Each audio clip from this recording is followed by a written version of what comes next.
इस वीडियो में धरती पर कलयुग का आगमन के भाग 2 का विवरण है। मुनि श्रृंगी तब क्रोध करी पितु पह गए तत्काल।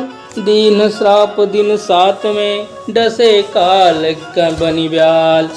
मुनि श्रृंगी इतना सुनते ही क्रोधित होकर पिता के पास तुरंत गए।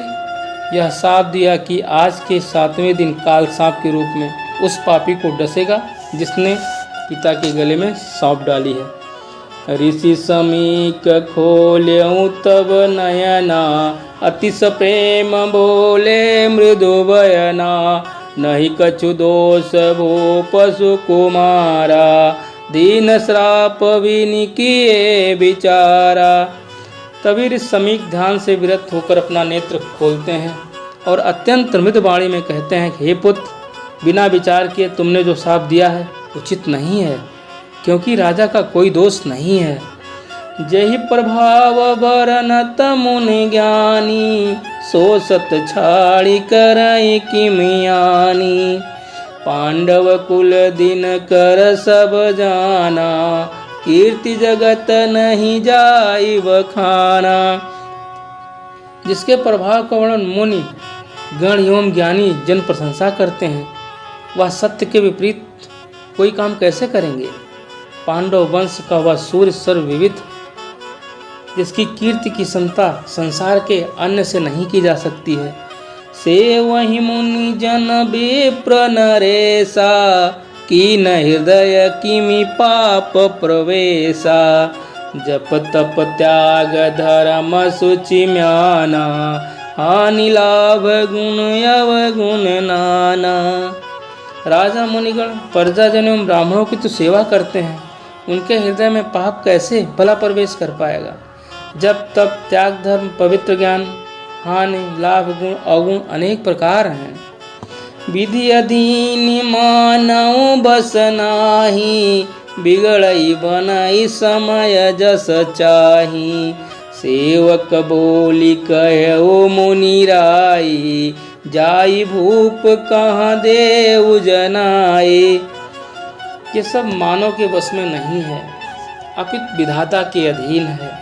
उचित और अनुचित कार्य समय के अनुसार ही होते हैं। एक सेवक को बुलाकर ऋषि समीक ने कहा, जाकर राजा को यह संदेश सुनाओ। बेग सुनाओ वहीं श्राप ही बाता करई उपाय हृदय जस भाता। तत्काल राजा को साफ से अवगत कराओ ताकि उनके हृदय में जो उचित लगे वह उपाय करें।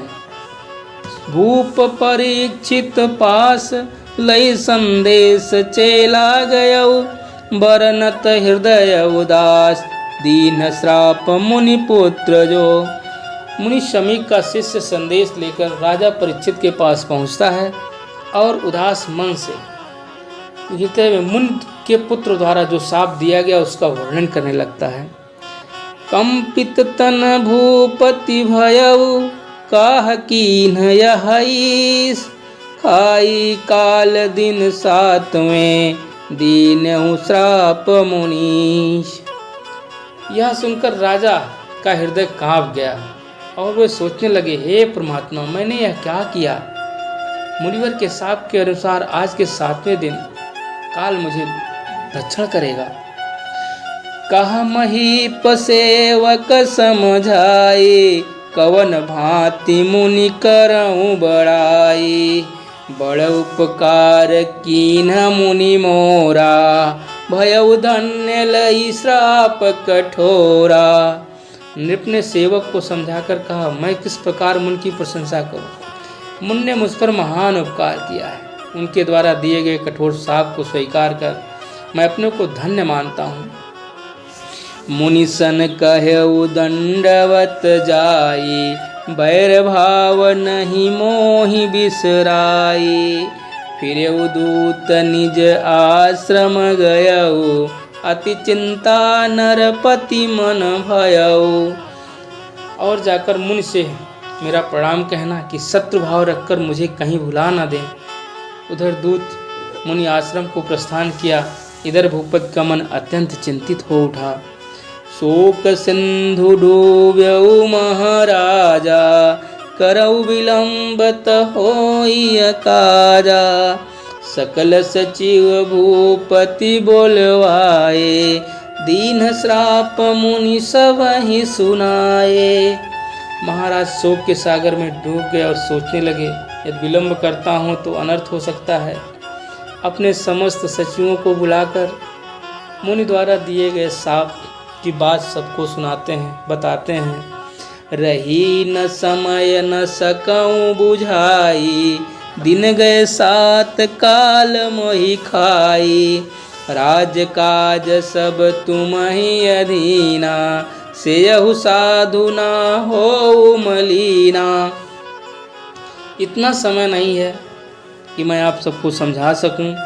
आज के 7वें दिन काल के रूप में सर्प मुझे डसेगा। राज्य का सारा कार्य तुम ही लोगों के अधीन कर रहा हूँ। तुम लोग दुखी मत होना, सज्जनों की सेवा करते रहना। होनहार जग मेटि न जाई, विधिमति हरि सकल चतुराई।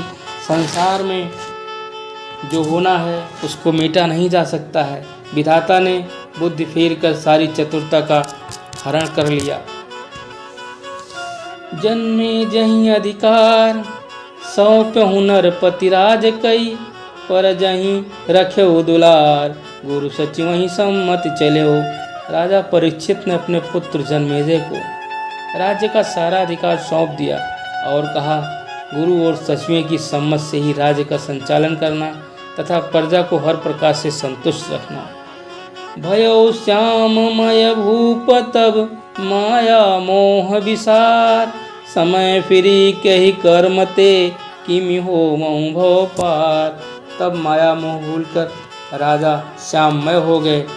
किस कर्म से समय परिवर्तित हुआ वे सोच रहे हैं कि भवसागर से कैसे पार हो सकूंगा।